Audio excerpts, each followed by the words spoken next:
wellnesscouch.com, streaming wellness into your lives. You're listening to A Quirky Journey, the Healthy Family Podcast with your hosts Jo Whitten and Fuad Kassab.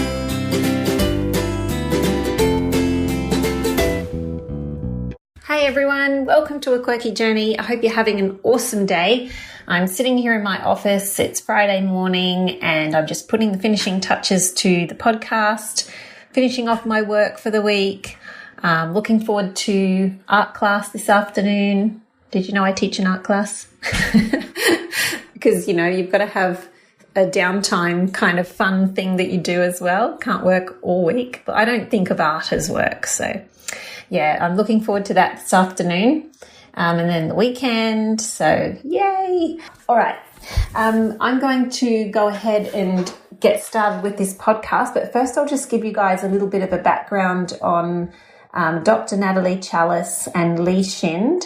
So these two amazing women are specialists in children's health. So Dr. Nat is a specialist in children's brain health. She's a board-certified diplomat in QEEG, which is the highest qualification level achievable globally in her field. She did her training in the US. As a psychotherapist specializing in neurobiology, Dr. Challis has QEEG mapped thousands of children's brains, allowing parents the unique experience of seeing what's going on in their child's brain. And this helps parents to understand the neurological reasons behind their child's behaviour of fear, anxiety, avoidance, whatever the problems are, and then they can work out from there how to treat the child.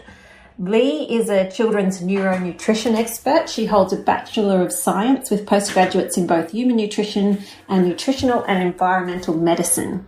As a neuronutritionist, she investigates how food, additives, nutritional deficiencies, gut health and genetics can impact your child's neurological and physiological development.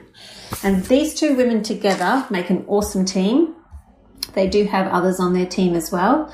They work together to help parents to find the best way to go forward when they're experiencing the really stressful situation of a child who's very anxious, who has OCD, who's ADHD, or, all these other behavioural issues or mental health issues, learning disabilities, processing disorders, dyslexia, depression, autism, all these kinds of difficult things that parents have to cope with each day.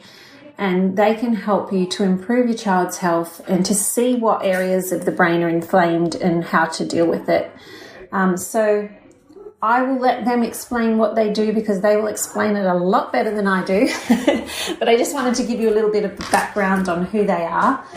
They're based in Perth, but they do have an online course that helps parents everywhere to work out what to do if they have these same kind of issues in their family. All right, please enjoy the podcast. And if you have any questions, feel free to email us at help@quirkycooking.com.au, or you can email Dr. Nat and Lee on their website, which is kidsdevelopmentcentre.com.au, all one word. But the links will be in the show notes, so have a look and I hope you get lots out of it like I did. Have a great week, guys. Hello, Nat and Lee.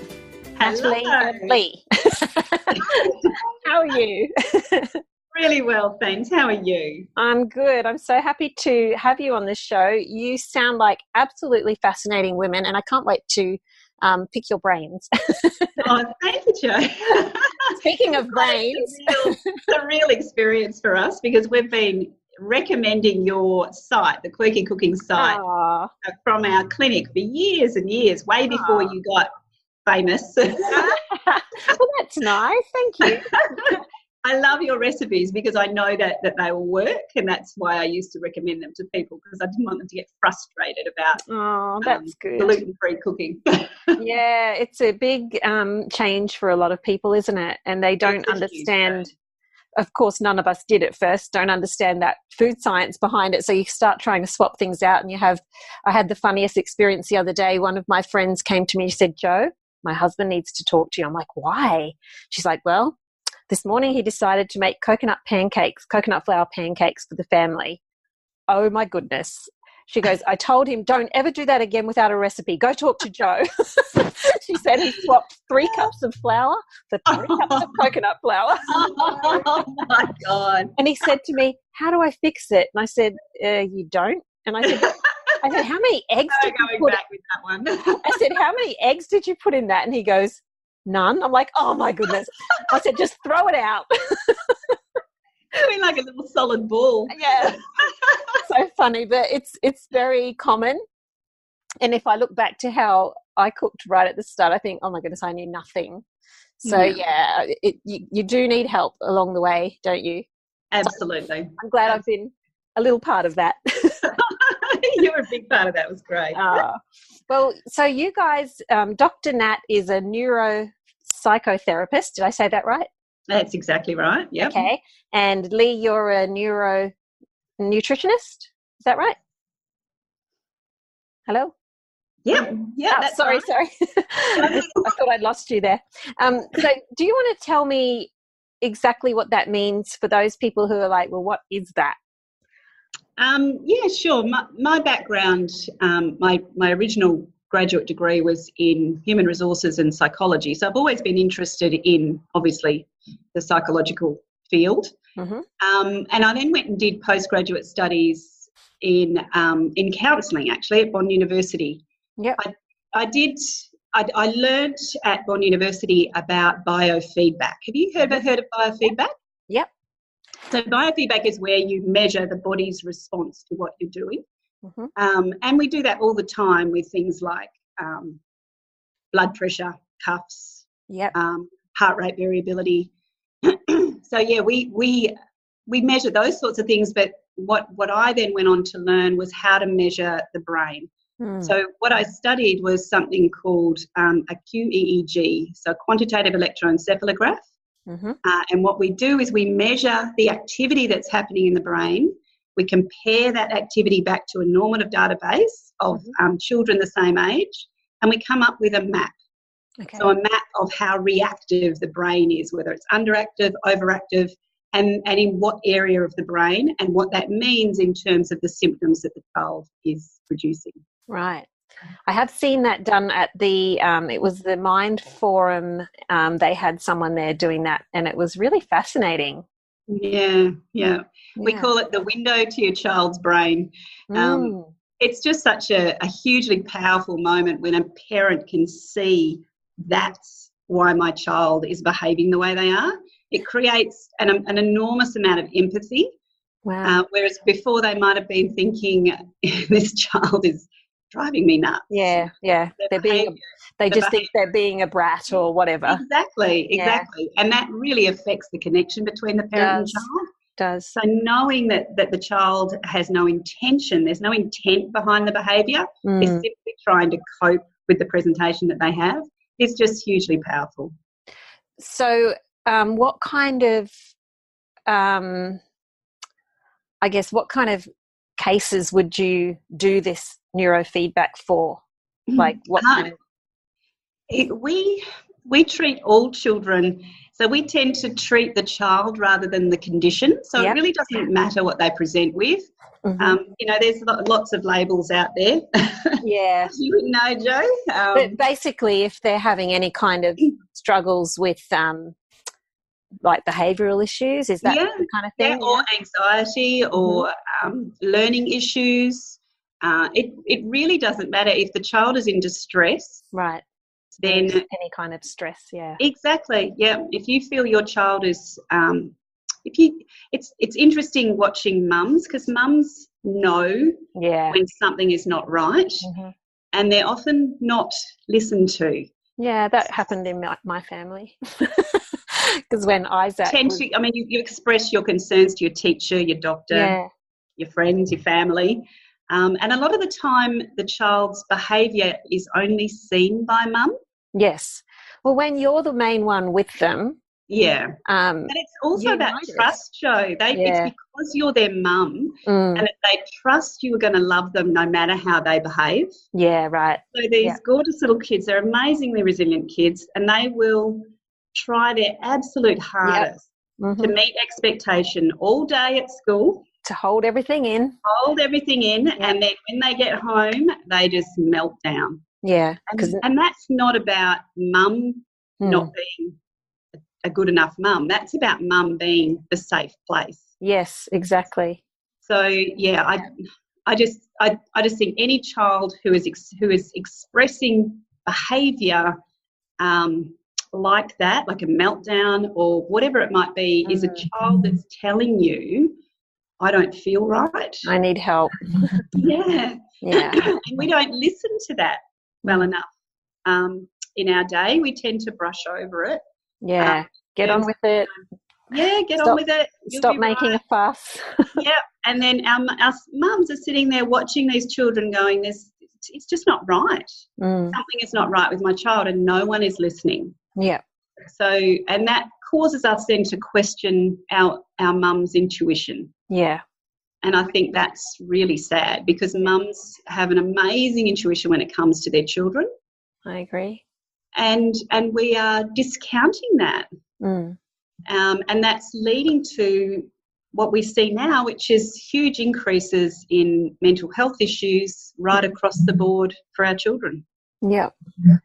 Yeah, it really rings a lot of bells with me, because when Isaac was first having all those struggles with anxiety and OCD, and we didn't know what it was yet, and he was having these constant meltdowns, and like you say, it was mostly when it was around me. And so my husband's like, he's just trying to get your attention. I'm like, no, there's something wrong. I can see it in his eyes. He's scared. There's fear in there, and there's something going on. And when we finally got to the bottom and found what it all was, it was just like, Yeah, and that exactly. Yeah. That's not him. There's no intent there. All they're doing is trying to tell you. That's right. And once we figured out how to deal with it and he healed, he went back to being the most happiest outgoing child ever. It was never that he wanted to behave like that. No, exactly. And what we tend to do in our medical model, if you like, is we take these kids to a psychologist and we teach them how to cope with these behaviours. Yeah, that's right. But essentially what we're doing is we're trying to get them to silence these behaviours. Yeah. And that's their voice. That's their voice telling us that they're in distress. So then they internalise even further. Yeah. And we often see these kids, as teenagers who have done that all their childhood and are now just completely burnt out. Yeah. They can't cope with anything. They're fatigued. They've got anxiety. They've got depression. They don't know what they want to do with their lives. They're just completely burnt out. So what ages do you work with? Do you work with teenagers as well? Yeah, absolutely. Yeah. So we work from anywhere, actually any age, don't we? Okay, you do adults as well. Right from babies, right through, and I mean we do treat adults, Jo. We don't say no to anyone. Yeah. I just find it interesting because I did have an adult write to me once, and once she'd read Isaac's story and she was in tears, and she said, I've coped with this all my life. And she was like, I don't know, 50s or late 40s or something, and she said no one ever helped her find the root cause of OCD and anxiety. All she was ever told to do was medicate and learn to cope. Yeah. And she said her parents didn't want to talk about it because back then it wasn't talked about. She had to hide it from friends and family. And she said all her life she's had to push it down, never had help dealing with it. And I just think there must be probably a lot of adults out there like that. Oh, so many, Jo. And that's one of the reasons that we started the Kids Development Centre, which is our clinic, is because we felt if you address it at childhood, then you're preventing a lifetime of pain. Yeah. And people are a little bit scared of kids. they are a challenge to treat because they don't have a lot of self-awareness. So it's difficult for them to talk about how they're feeling. You have to be a bit of a detective, do you? Behaviour. Yeah. And they're also a little bit fussy. Okay. When it comes to treatment. So don't put that thing on my head, supplements or changing the diet or any of those things. Right. You can't treat a child like a little adult. they are a special little breed all on their own. And by specialising in children, I think we've really nailed how to get a child to comply, which is big. Yeah. So do you do the little, is it the thing with the cap and the wires and all that? Yeah, that's it. Yeah. So they put a little cap. They put a little cap on their head, and we put a little bit of gel in the sense. While that's happening, they get to play with their favourite iPad or whatever it is. So it's not at all. Not too bad. No, they're fine. And then all they've got to do is sit nice and quietly for me for 3 minutes, 3 to 5 minutes, eyes open, 3 to 5 minutes, eyes shut. Wow. So it's not at all an intrusive. No, it's just a little capsule. Barely get a child who gets upset, do we?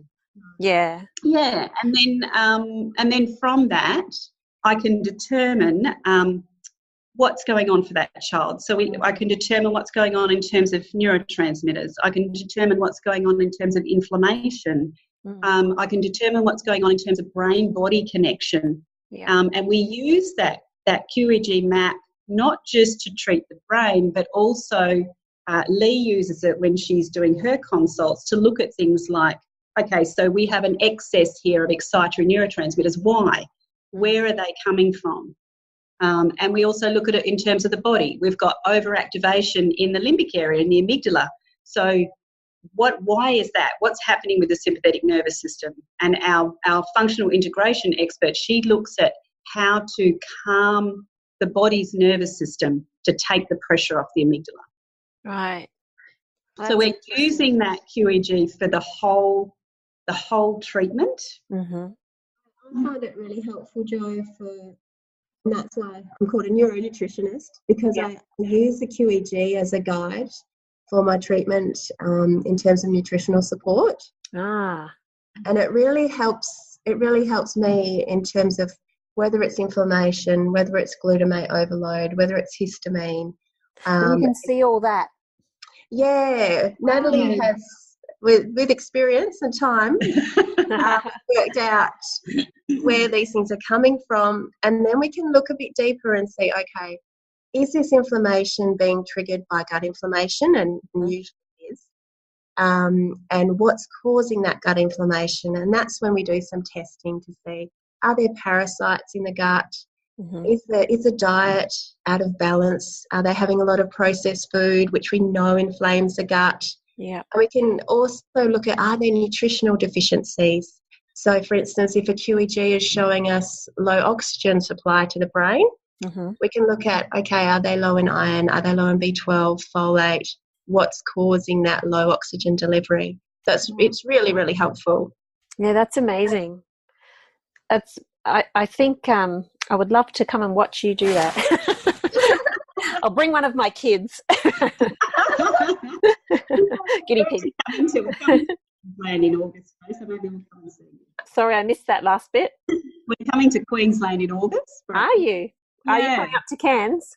We are. Cairns is where I'm coming. And so are you travelling around doing like seminars, or what do you do?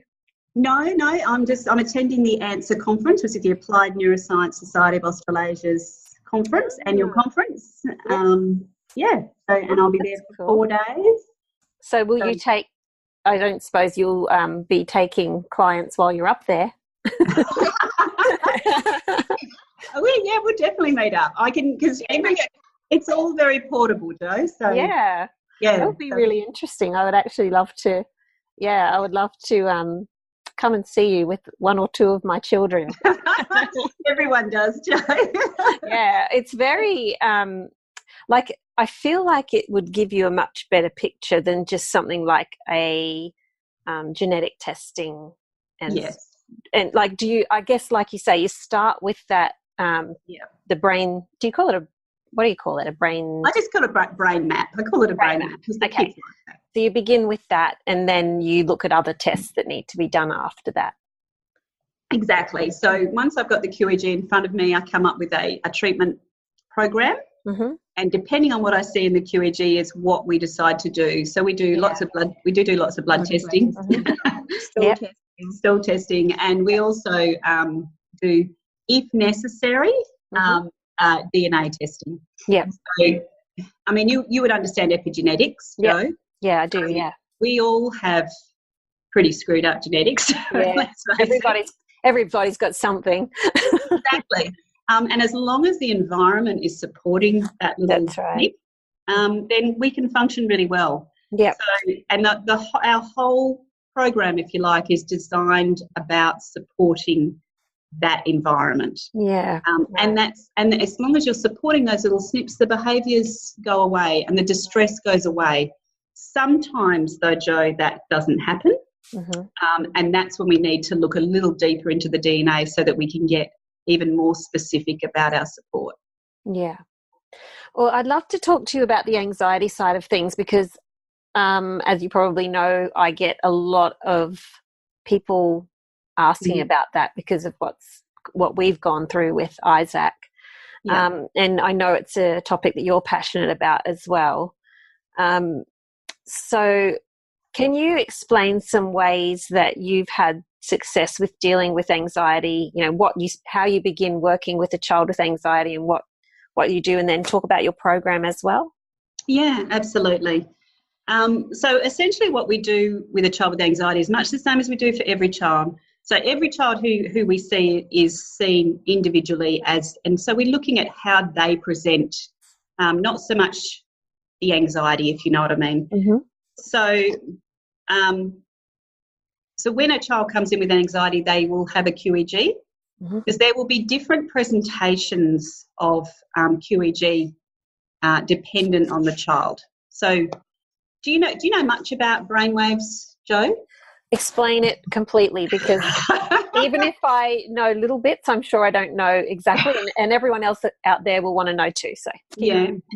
So we're looking at we'll just pick the 4 main brainwave frequencies. Okay. So we're going from slow to fast. So delta is 0 to 4 hertz, which is a very slow wave frequency, and that is usually only seen in sleep.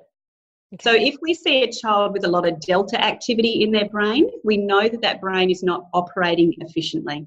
Okay. And these kids usually present with issues with learning because they're not able to process information as quickly as they should. And this also happens with theta, which is the next speed of frequency. So that's 4 to 8 hertz. This is a very daydreamy frequency. And this is a frequency we see a lot in kids with attention deficit disorder. Okay. Beautiful daydreamy waves. These kids are hugely creative. They're off with the fairies a lot. But it's a lovely space. I love it. If only we could all stay in that. Yeah, it's beautiful. The only problem is that our school environment doesn't really encourage that. No. And these kids, because they want to please and because they want to meet expectation, what they do, which is absolutely amazing, is they self-medicate with adrenaline. So by actually stirring up their nervous system to release excitatory neurotransmitters, they can speed up their brain so that they can get the work done at school. Wow. So you can imagine how exhausting that is, Jo, to do on a day-to-day. This is fascinating. This is sounding just like my older son. Yes. So, and, you know, they're such good kids. If we could allow these kids who are in this beautiful state to learn the way that they would like to learn so that they didn't need to bring up all of that adrenaline, we would have the most amazing children with extremely creative and lateral ways of looking at the world. But because our school system's not flexible enough, we're making them do this. Which is why I homeschooled. Very good. And I have had occupational therapists tell me it's a good thing you homeschooled for my older son because that's exactly what he's like. He would not have and he would have tried, Jo. And he's the most easygoing, gentle soul. Yeah. And it's just, and that's when they start to get symptoms of anxiety because they're bringing in this adrenaline the whole time and they get stuck in sympathetic dominance. Yep. So once they're stuck in that sympathetic dominance, it's really hard for them to come out. It's really hard for an adult to get themselves out of sympathetic dominance. Yeah. So you're in fight, flight pretty much the whole time. That makes you more reactive. Obviously, it increases anxiety. It also increases fatigue. So these kids with this very slow and then this adrenaline profile often come home from school exhausted. Mm-hmm. So they're tired, they're grumpy, they say no to everything. Mm-hmm. No way, I'm not doing anything. I've done enough all day, you know. Leave me alone. Yeah, and it's fully understandable, and they cannot handle homework. You know, homework is just too much. You know, I've been doing this all day. Do not ask me to do it again. And then we have beta or alpha. Sorry, alpha is a little bit faster frequency, and this is the idling frequency of our brain. So this is a really good indicator of how our brain generally processes and our cognitive flexibility. So how we can switch from task to task. Mm-hmm. So we often see kids with low alpha. Low alpha is indicative of low oxygen, Jo. Okay. So if you see low levels of alpha in the brain, we know that their oxygen levels are not right. And that's where we have to start doing some testing to see why that might be. Yeah. Alpha is also our little rose-coloured glasses. Mm-hmm. So optimistic way of viewing the world, yeah? Mm-hmm. So when we have low alpha, we tend to see the world a little bit more negatively. So these are kids who are like, what's the point? I failed this last week. I'm not going to try again this week. You know, they just find it really difficult to do anything because they feel like there's going to be a negative outcome. Okay. And then we have beta. So beta is our on. This is what we like to see when we're learning. And then we have high beta. So high beta is something we generally don't like to see in kids. It's just way too fast. Yeah. So these are kids who overthink, over-worry, who can't get to sleep at night. And these are also kids, because this is driven by the hippocampus, these are also kids that tend toward OCD behaviours. Yeah. So, looking at all of those different waves of activity is how we work out or how I explain to parents, this is why your child is behaving this way. You know, they're having trouble processing. They're having trouble processing their sensory environment, which is why they get sensory overload, you know. Or they might be just a child who simply overthinks, can't switch that busy brain off. So depending on what we see in the QEG, and you know, I just talked about 4 different presentations there, but there are a lot more, Jo, is how we treat. Right. Sounds fascinating. I think we're one of the few professions in terms of psychology and psychiatry that don't look at the organ we treat. So we do lots of checklists and subjective little, you meet the criteria for attention deficit disorder or generalised anxiety disorder or whatever it might be. Yeah. But we're not actually looking at... You're talking in general, not you guys. Yeah, exactly. Yeah. So by looking at the brain, we are actually working out what is going on and why this child is struggling the way that they are. It's actually measurable and makes a lot of sense. Yeah, and it's common sense, Jo. It is. I don't understand why it's so difficult, but why it isn't more mainstream. Exactly. And maybe one day it will be. I hope so. Well, that's what we're hoping, and that's one of the reasons that we started the new website, which is called Love Your Beautiful Brain. Yeah. We're trying to get this knowledge out there. We get approached all the time, Jo, calls from women all over Australia, mums all over Australia. We get calls from women in the US. Wow. Because they can't find anyone in their area who is able to do this holistic treatment. So whereabouts are you guys? Are you Sydney? No, we're in Perth. Perth. Oh, you're in Perth. Yeah. You're a long way away. Oh, that's good. We're a long way away. And so is it, how many do you think there'd be in Australia? Is there not very many still? Not very many.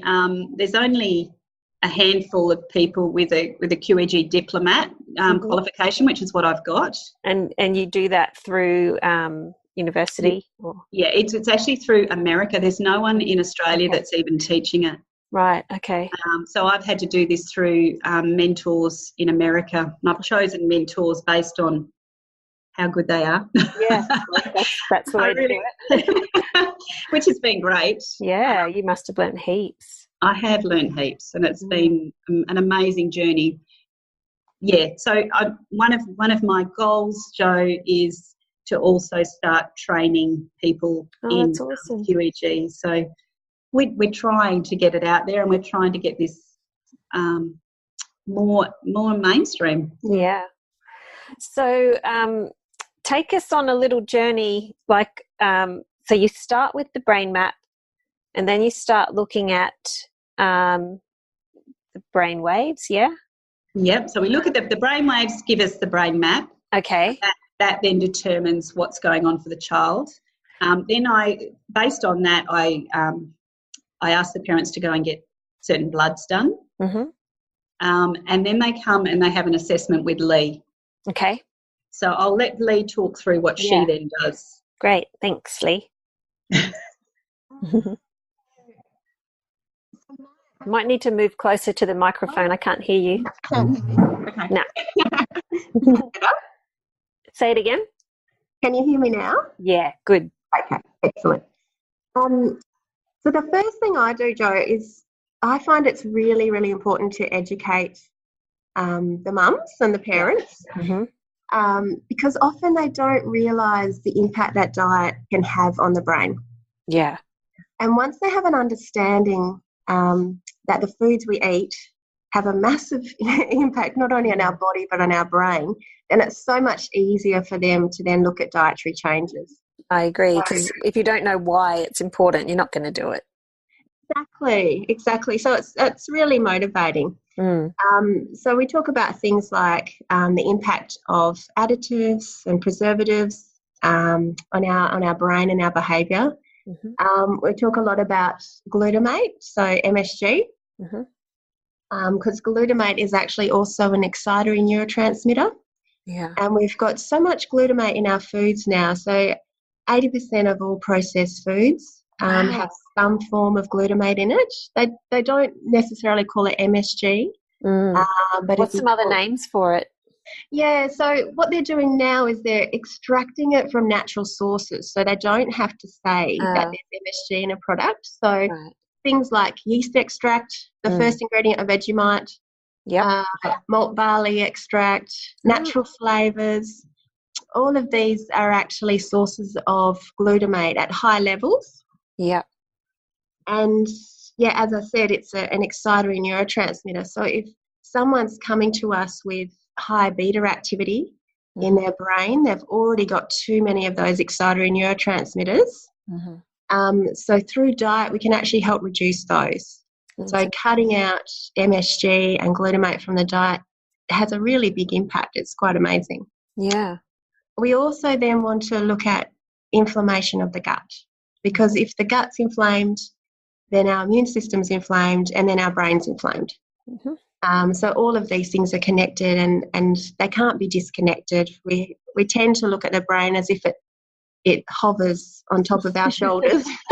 All on its own. On its own, and it's completely disconnected from our body. But, it's so connected to our gut. So we look at what inflames the gut, and a gut care protocol is really important.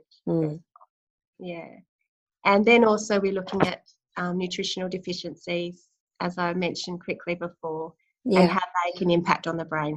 So low levels of iron, B12, folate or vitamin D, we know all of these impact on brain function. If it gets really complicated, Jo, when Nat comes to me with a very, very complicated QEG and brain map, that's when we really need to look at DNA and genetic testing.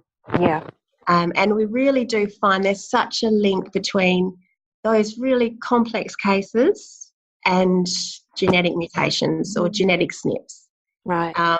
So we look at things like MTHFR, the COMT gene, MAOA, all of those genetics that are related to mood and cognition and how they impact on the way a child is presenting.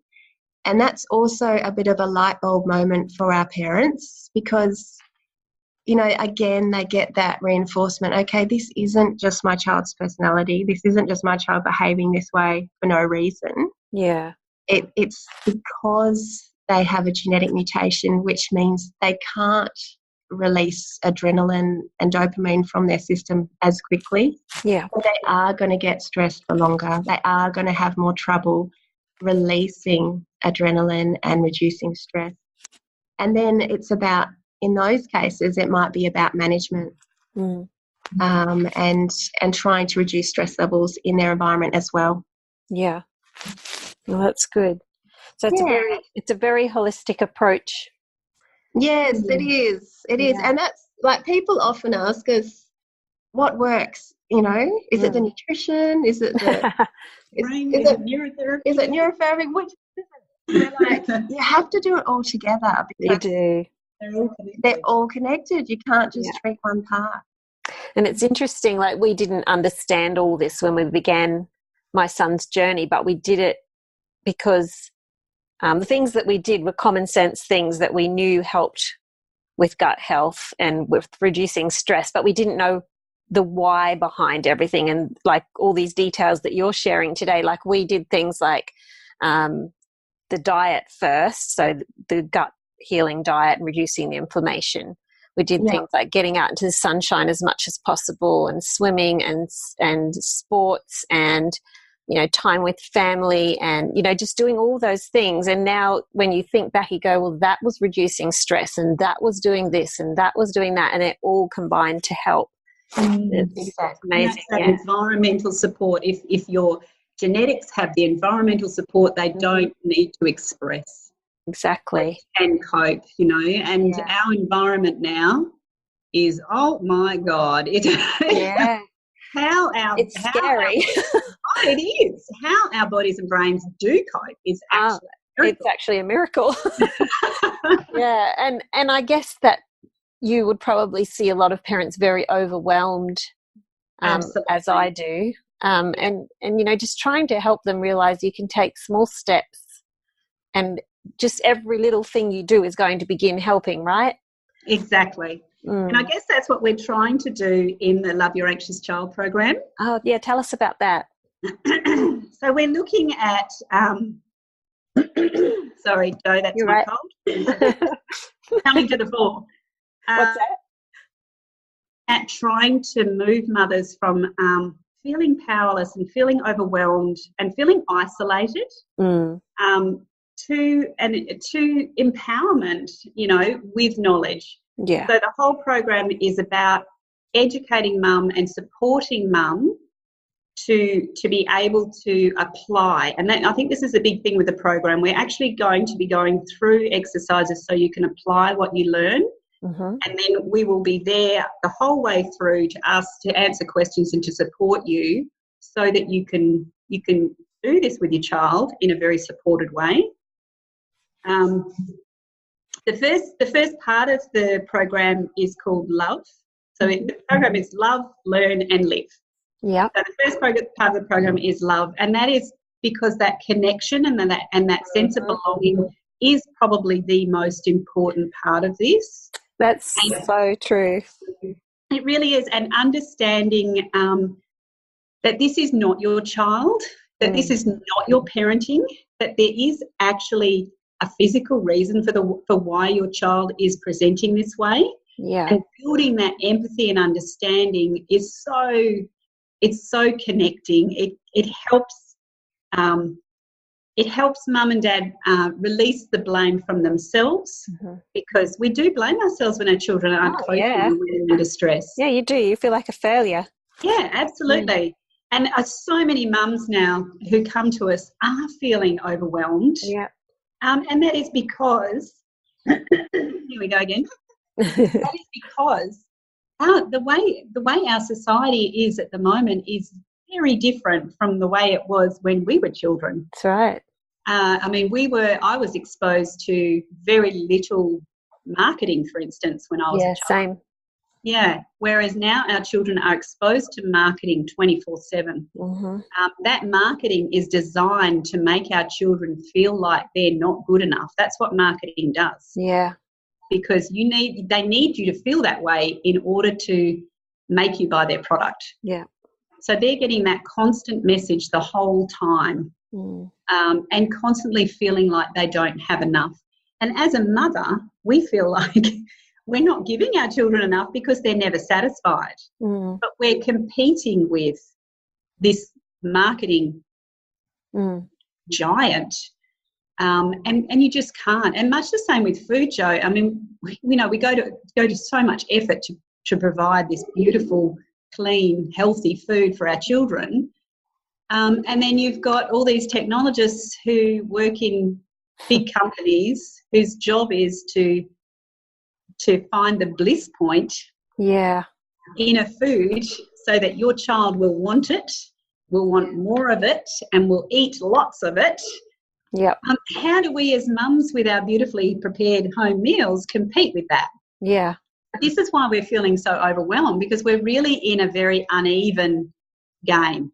If we were living in a much simpler society, yes, we wouldn't have so many of those stresses on us. Exactly. So those feelings of overwhelm are very real, and that's what we address in that first section called love. Then we look at learn, and there we're actually going through each of the brain presentations that I talked about very briefly with you, and really helping the mum to understand which presentation their child would be, so that they can understand which whereabouts their child's behaviour is coming from. And can it be a bit of a combination? Absolutely. We'll talk about that as well. Yeah, I was going to say, nothing's black and white, is it? Exactly. And then we look at, again, we're looking at the root causes. This is where Lee's work comes into play. So we're looking at what happens in the biology. Yeah. So we're looking at the importance of digestive flow. We're looking at the inflammation in the gut and what it means. And we're looking at the immune system, inflammation in the immune system, and what that means to the brain.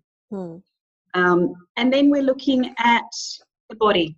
So this is where our functional integration expert comes in. So she looks at things like primitive reflexes, for instance. So the startle reflex. Yeah. So if your child has not integrated the startle reflex, they are going to go into fight flight really quickly. And there's nothing they can do about that. It's an automatic response. So we teach mums how to assess whether or not their child's startle reflex has integrated, and then how to treat that. And then we also look at the vagus nerve. So the vagus nerve is essentially our parasympathetic nervous system, which is our calming nervous system. Yeah. And we look at how to assess whether or not the vagal tone might not be it might not be right. And again, how to support that. Yeah. So that's the body part of things. So you're looking at brain, gut and biology and the body, and learning about how they impact on a child and why that child then has symptoms of anxiety. And then the final stage is about live. So how do we live this way so that our child can flourish? Yeah. And that's when we start looking at food and mood, and Lee will go through how to shop, how to empty your pantry. I can't hear you, Lee, sorry. Oh, sorry. The day-to-day living of how to detox your pantry. Practical stuff. Yeah, practical stuff. How to have a real food diet and a low inflammatory diet. Yeah. And that general knowledge. And then we go into nurture, the next step, which is when we actually go through a gut care protocol, and we look at reducing inflammation of the gut through a low inflammatory diet, but also through using probiotics. Yep. And things to heal the gut lining, like things like colostrum, for example. Yep. Just very nurturing, gentle supplements that we know works for most people. Yeah. For our experience.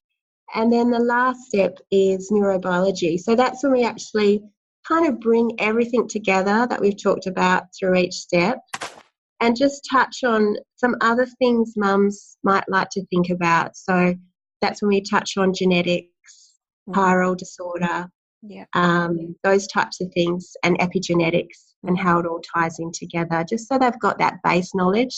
So if they're going to their doctor or they're talking to their teacher, they have some more information to make sure they're digging deeper and understanding the whole child. That's so good. And then at the end of each section we'll have questions. Just need to come closer to the microphone, sorry. Oh, sorry. We keep coming back and forth. Yeah. We'll have sections where we just have an opportunity for them to ask us questions directly. Oh, that's so good. They can then apply that in real life. Yeah. So this is the pilot program. We've only ever done it in clinic. This is the pilot program, so we haven't actually done it in clinic before, other than in clinic before. And we are discounting it because of that. We want people involved. We really want success with this program, so we want lots and lots of feedback. Yeah. So there will be lots of contact with Lee and I because it is the first program. So does someone need to get an appointment to have the brain map done first before they do the program? No. No. So because I've done so many of these, I can pretty much predict what brain pattern is going to present given the way the child presents. Yep. So, so we'll be doing it online, basically. Totally online, yep. So anywhere in the world could. Anywhere in the world, okay, that's great. Yeah. Let me just see if I had any more questions here for you. Looking at my giant list. I didn't end up asking questions in the groups because I thought we've got enough to talk about. We've already gone 45 minutes, done well. I think really just, I guess it's like you say, parents have to learn to listen to their intuition. Yeah. And then when they know something's wrong, they can get help. And then you're walking them through those steps little by little. Yes. And then usually, how long does the program take? There's nine phases, if you like, so 9 weeks of learning, and then we don't do much for the last 3 weeks, so it's 12 weeks altogether. So in those 3 weeks, they are actually getting to apply what they've learnt, and then they can contact you if they need to ask questions. Yeah, and we will be available for that during those 3 weeks. And then at the end, because usually what we find in the clinic is it takes about 12 weeks to really see significant change. Oh, that's interesting, yeah. Okay. We really want to see significant change. Yeah, so and it takes time. It does. And that final session will be about how's everyone going, what have you seen, and for those who maybe haven't had as much success as others, we will be available to do things like, so now maybe we need to do a DNA with your child, those sorts of things. Digging deeper stuff. Exactly. Yeah. But honestly, for most children, they improve a lot in that time, don't they? You should see significant improvement, Yeah. I know with Isaac, his improvements were within a couple of weeks, you could see a change. Yeah. And it was, by 3 months he was on stage speaking to 200 people with Pete Evans. Wow. 3 months was amazing change. Yeah. But for adults, do you find it often takes longer? Yes, sometimes because they're ingrained in that behaviour. But honestly, they respond pretty well too. I guess so. If it's mostly inflammation, I guess that can be brought down quite quickly. For me, and I think also seeing you, if you have suffered from mental health issues for a long time, you feel why. It's just so empowering, okay, that's why. Okay, I'm not crazy, That's right. And very motivating, so it really helps them want to change. I just know with myself, I think my well-being and my energy levels were very quick. when we changed to a gut healing diet. We did GAPS, and I found that my actual physical health took a good year to really notice the differences. Yeah, and particularly I saw little differences, but the weight, like I was so underweight and all of that kind of thing. Yeah. And if you have things like autoimmune conditions going on, they obviously take a little bit more time as well. Yeah, right. Yeah. It's definitely something that you do see improvements enough to keep you going, though, I think, right? Absolutely. Yeah, absolutely. It's very encouraging. It really is. I've really loved hearing about the work that you do, and I definitely want to talk to you further and learn more. So how can you much. No, thank you. Can you just let everyone know where they can find you, and if you've got anything coming up? Do you ever do talks or? Yeah, we do. Yeah, just let us know what you've got coming up. Yeah. We've actually got a talk happening in Perth in about 7 or 8 weeks. It's a little bit way away now. Yeah. We're going to be talking with a whole panel of different people with regard to anxiety and also ADHD. That's great. Natural ways to support both of those conditions and obviously why those conditions present. So that one will be a good one. But where will that be, and when, and all that? We actually haven't got that far yet. So if people, have you got like an events tab on your website or anything like that for later? Yeah, they will all be coming up. So the Love Your Beautiful Brain website is now active. So that's www.loveyourbeautifulbrain.com. That's it. Yeah. Okay. Yeah. I will put the links in the show notes. Beautiful. So that explains the program. It explains what we're about and who we are and how to contact us. And then we also have the Kids Development Centre website, which is our Perth clinic for anyone who's in Perth and wants to see us face to face. Oh, that's awesome. Well, I look forward to seeing you in Cairns. Yeah. Me too. I haven't been there, Jo, so I'm really excited. Oh, well, August is a good time. Yes, I know, not too hot. Yeah, you should survive. All right. Well, if anyone has questions for you about this podcast, or they just want to contact you on social media as well, do you have Facebook, or what do you have? We have everything, yeah. You have everything. What do they look up? Development Centre. Yeah. Sorry, didn't hear that, Lee. Kids Development Centre. They can put Kids Development Centre. Yeah.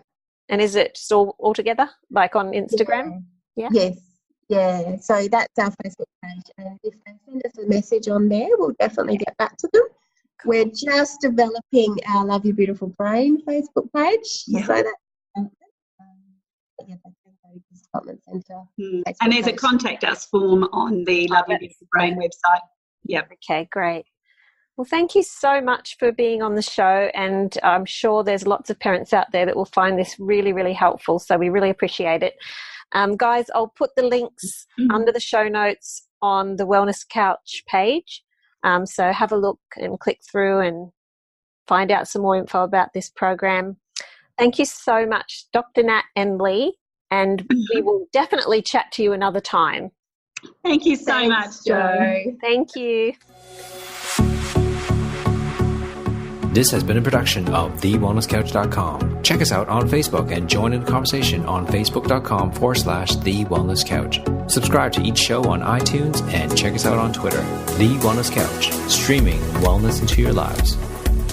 Whilst the Wellness Couch presenter endeavor to provide accurate and helpful information to their listeners, these podcasts cannot take into account individual circumstances and are not intended to be a substitute for health and medical advice from a qualified health professional. You should always seek the advice of a qualified health professional before acting on any of the information provided by any of the Wellness Couch podcasts.